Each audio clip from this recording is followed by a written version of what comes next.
July August এখানে দাঁড়িয়েছিলাম। এর অন্যতম কারণ আমাদের বাংলাদেশের সরকার থাকতে সেই সরকারের সাথে জনগণের কোনো সম্পৃক্ততা ছিল না, এবং আরো একটি বড় কারণ ছিল আমাদের স্বাধীনতা সার্বভৌমত্বের প্রতি পার্শ্ববর্তী দেশগুলোর এক ধরনের কোনো সমর্থন ছিল না।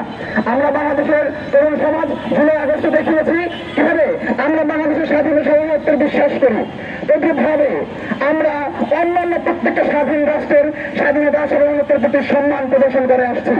তার ধারাবাহিকতায় আজকে যখন আমরা দেখেছি ইরানে কিভাবে বর্বরোচিত হামলা চালিয়েছে, তাদের স্বাধীনতা সার্বভৌমত্বের প্রতি যুদ্ধাঙ্গি প্রদর্শন করে একটি দখলদার ইসরায়েল রাষ্ট্র কিভাবে বর্বরোচিত হামলা চালিয়েছে।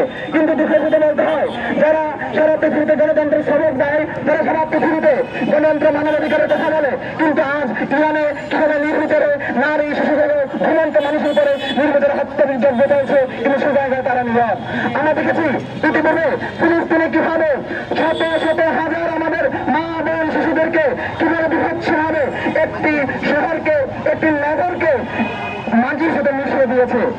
আমরা যখন বাংলাদেশে আজকে যেখানে দাঁড়িয়ে আছি, ঠিক তেমনিভাবে যদি কল্পনা করি আজকে ফিলিস্তিনের শিশুরা, ফিলিস্তিনের মায়েরা কিভাবে হাহাকার করছে খাবারের জন্য, তাদের সেখানে খাবার নেই, পানি নেই, মানবতার জীবনযাপন করছে।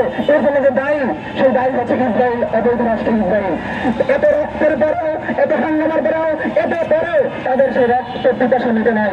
বিশ্ববিবেক বড় বড় মতন মুসলিম বিশ্বের ক্ষেত্রে তারা নীরব থেকেছে। আজও যখন একটি স্বাধীন সার্বভৌম রাষ্ট্র ইরানের উপরে নির্বিচারে তাদের স্বাধীনতা সার্বভৌমত্ব হুমকি শুধু নয়, ভারত হুমকি দেওয়ার পরে লঙ্ঘন করে সেখানে হামলা চলছে।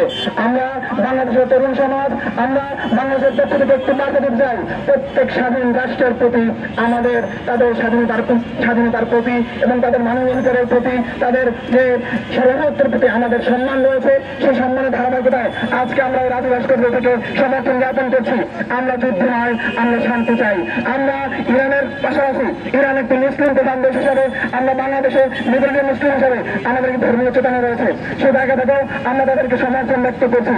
এর পাশাপাশি আমরা সারা বিশ্বের মুসলিম বিশ্বের মধ্যে আহ্বান রাখবো, আপনারা অবশ্যই মানবতার পাশে দাঁড়ান, ইরানের পাশে দাঁড়ান। আমরা ঐক্যবদ্ধভাবে যদি সকলে দাঁড়াতে পারি তাহলে মানবতার জয় হবে।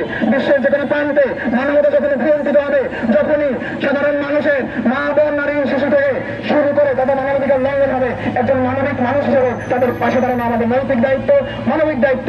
সেই মানবিক চেতনা থেকে এবং আমাদের স্বাধীনতা সার্বভৌমত্বের প্রতি অখণ্ড সমর্থন করে একটি দেশের প্রতি অবশ্যই আমাদের সমর্থন জানাতে হয়, সেই চেতনা থেকে আমরা আজকে এখানে দাঁড়িয়েছি। আমরা বিশ্বকে আহ্বান জানাবো, আপনারা অতি দ্রুত এই রক্তপাত বন্ধ করুন। যদি এই রক্তপাত বন্ধ না করেন তাহলে এই যুদ্ধ সারা মধ্যপ্রাচ্যে ছড়িয়ে যাবে। এই যুদ্ধ থেকে শুরু করে সারা পৃথিবীর অর্থনীতি একটি অস্থিতিশীল জায়গায় যাবে। তাই আমরা অবশ্যই বলবো, সকলকে সমর্থন দিয়ে এগিয়ে আসতে হবে। যুদ্ধ নয়, শান্তির পথে আমাদেরকে বার্তায় সকলকে সমস্যারে আমন্ত্রিত হবে। ধন্যবাদ সবাইকে। ইনকিলাব জিন্দাবাদ।